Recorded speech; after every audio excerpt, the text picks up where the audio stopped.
Hi, my name's Phil. I like talking about politics, and in this video I'll be going over my thoughts on today's Prime Minister's questions, as usual, where Starmer was asking about ambulance waiting times and Flynn for the SNP tackled the government's obstruction of the Gender Recognition Bill, which I talked about in today's first video. But first, if you'd like to be notified of daily news and politics, please subscribe to the channel and click the bell notification icon. Oh dear, Sunak's really bad at this, isn't he? Like, months later, he's still really bad at it. I mean, don't get me wrong, I remember Boris Johnson's first PMQs against Keir Starmer. He was torn to pieces. Took him a few weeks as well. Even the Tory press were looking at it and going, oh my goodness. But then he worked out this patter of bluff and obfuscation, which sort of allowed him to get through things. Didn't help him in the end because he got caught out in all the lies for which he's now under investigation. But it sort of got him through each individual PMQs. He had his big grandstanding moment at the end. And Sunak just hasn't worked out a way to get through these. I'm not saying like Johnson handled it well because he answered the questions. He totally didn't answer the questions. But for someone who was sort of minded to be on the side of the Conservatives, you could look at it and go, oh, didn't Boris do well? There's no one saying that about Sunak, unless they're paid to. But anyway, the questions. Actually, sort of related, before we get to the questions, I'm going to begin with a ministerial statement from this morning, before PMQs, nothing to do with Sunak. But the rail minister, Hugh Merriman, had to admit that the rail strikes had now already cost the government more than it would cost to settle the matter from the start. A reminder that the government are deliberately causing harm to the economy in order to bolster a weakened leader. First Boris Johnson, now Rishi Sunak. It's as I keep saying, this simply wouldn't be happening, even with a Conservative government, if they were comfortable in their own parliamentary skin. The arguments about not being able to afford it were always ridiculous. It's now cost more for them to not be able to afford it than it would have been to have paid up in the first place. It's cheaper to deal with an issue than to ignore it. And this is especially true of industrial action of this kind. But anyway, PMQs itself, there was a sort of pantomime feeling to the exchange between Starmer and Sunak. So as leader of the opposition, Keir Starmer gets 6 questions. But today he asked 2 really. It was like one question split into 2. And he just kept on at them. You know, they were worded differently, used different examples. It's not like the Jeremy Paxman repeatedly asking Michael Howard if he threatened to overrule his most senior official all those years ago. But all of the questions were basically variations on a single theme. When will ambulance wait times get back down to the 18-minute target? And how is the Prime Minister going to achieve this? So when it came to the first question, when are they going to get back down there? Sunak gave no response. Nothing that could even be considered a response. Every single time, no answer. You know, he was asked when the wait times would come back down to 18 minutes. Not once did he say when he expected this to be. Didn't even give a year, let alone a month. As for the second question, how are you going to achieve it? His repeated response with his latest anti-strike legislation. So blaming workers then. But how come the response times were not at target before the strikes then? But this is what all of the 6 questions ultimately came down to. Starmer presented various cases and statistics to highlight the problem. Sunak would just fire back with, well, you're refusing to back our anti-strike legislation and you're in the pockets of the union paymasters, despite the union leaders, which feature mostly on their literature, not paying a penny to Labour. But another point about the anti-strike legislation. See, it didn't come up in PMQs today. Well, if I did, I missed it. But Sunak said in last week's PMQs that his plan has the support of the International Labour Organization, which is a UN group, as well as the US government. Though what America has to do with it when their own labour laws are as weak as their beer, I do not know. But in the event, both the International Labour Organization and the US government have said that they don't support Sunak's plans at all. In fact, the UN group has said that they've got concerns about them. So the opposite of an endorsement then. So another blatant lie from yet another Tory Prime Minister with his back to the wall. You may question why Starmer was pushing this 18-minute line throughout the exchanges. You know, plenty to talk about. Why this one? it's a good one to push. Right now, Sunak is trying to say that the problems are sorted by his anti-strike legislation. But the wait times were bad before the strikes, and it was killing people before the strikes. Much more importantly, it will be bad after the strikes as well. Because at some point, the strikes will end. However they end, I don't know how they're going to end, but they will end. But the wait times will still be bad. Also, at some point, the government will pass this legislation. They don't need Labour votes. It will be passed into law if Sunak wants it passed into law. And next winter, it'll be the same old shit. And where will be Sunak's excuses then? Starmer is aiming at the election here. He doesn't need a win every time, although this really felt like one. You know, the Tories want that election to be in 2024. There's another winter to go if they do that. If they don't have it this year, they have it next year. There's another winter to get through.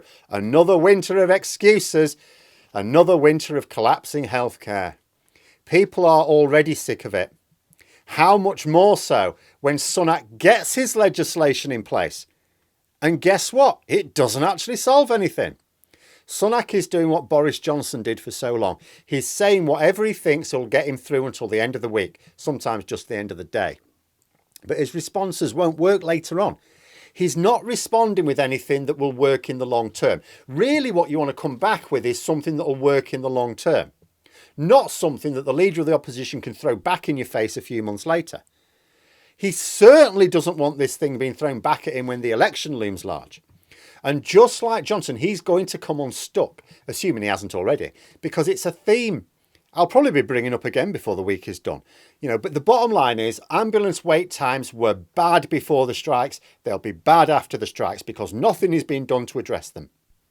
In fact, because the government are doing all they can to dispirit the service, they will be worse next winter. Once this legislation is passed, and next winter is another skip fire for the NHS, Starmer can just stand up in a year's time. Prime Minister's questions, assuming Sunak's still there.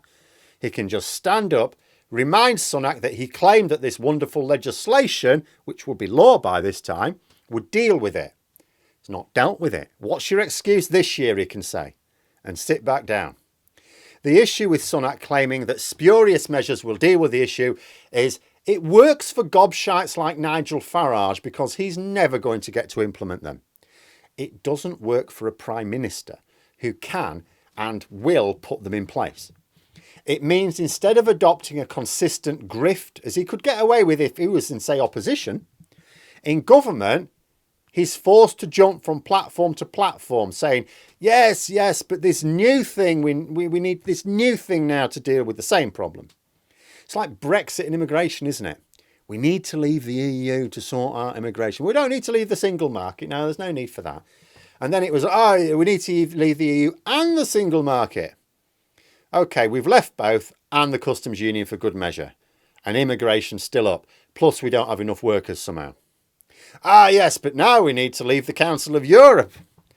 And if we were insane enough to do that, it would only be something else that needs to happen. We need to burn a pile of goat corpses on Summer's Eve or something.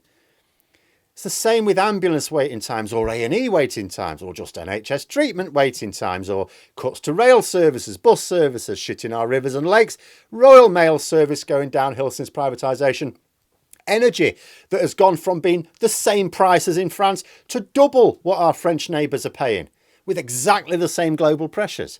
Whatever it is, the Tories have a bright idea to fix it, which through no fault of their own, of course, actually makes things worse. So then they jump to the next bright idea to flush the country down the toilet. Funny how all these failures seem to make their donors and mates a lot richer though, isn't it? But anyway, rant over. Back to Starmer. And he sort of did make the same point, but I think a bit more concisely. He didn't mention Brexit. He said that Sunak should apologise for leaving the NHS in what he called a lethal chaos under his watch. He said all Sunak does is blame others and deflect. And that's about right. All we get these days is excuses. They're in power. They're in government. What did Boris Johnson say in 2019? Vote me a large majority and I can get things done. They've got a large majority. Can't blame others, but they are doing. That's all they're doing. But not to worry, because, they'll have another nonsense plan waiting for when the current one fails. But yes, Sunak had nowhere to go. Didn't even look like he had to try. And this is what I get, he should have worked out a way to deal with this now. It's absolutely beasted by those questions. Absolutely beasted. Any Tory MPs looking at that and imagining, just imagining what's it going to be like come the general election TV debates. Are they able to at least say, well, he seems to be getting better? No, he's not getting any better. They would be well advised to start applying for their new jobs sooner rather than later. Actually, I think some of them already have. I just don't know how often I can point out just how woeful these Tory munchkins are at this. I mean, back in 1997, John Major, he was readying himself for a hiding in the election. But he performed way better than this. Anyway, after Starmer, we had Stephen Flynn of the SNP. He had a couple of questions. The first was predictably the government's blocking of the gender recognition bill.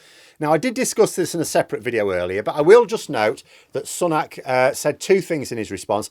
He said it's issues over reserved matters and that the Scottish government should work on a compromise plan. Well, if Sunak really believed that the bill encroached on reserved matters, there's a clear route to dealing with the Supreme Court, which Sunak is not pursuing. So that's a nonsense. As for a compromise plan, the bill had the overwhelming support of 4 out of the 5 main parties in the Scottish Parliament. How much more of a compromise can you get? Flynn then likened the move to waging a culture war on some of the most marginalised people in society, he said, which echoes my own thoughts earlier today.